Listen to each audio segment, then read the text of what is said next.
Tak a teď je přesně ta chvíle, kdy si vyzkoušíme tady ten setting spray od L'Orealu, co opravdu vydrží. Je 17:07 a já si myslím, že si půjdu dát šlofíka. Tak schválně, jestli vydrží aspoň do večera. Jdeme na to.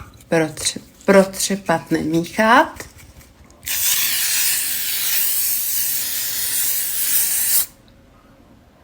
Three seconds.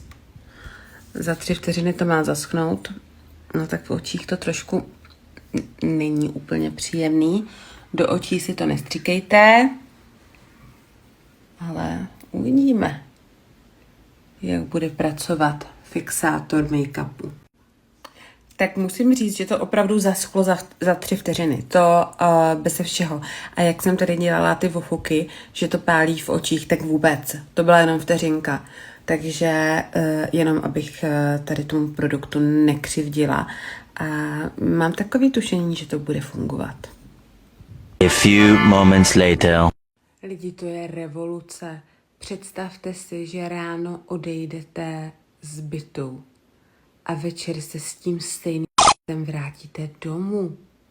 Toto je geniální. Já vím, že je mnohem zábavnější koupit si rtěnku než setting spray, ale tohle, já nemám ráda, když tohle někdo říká, ale tohle je must have.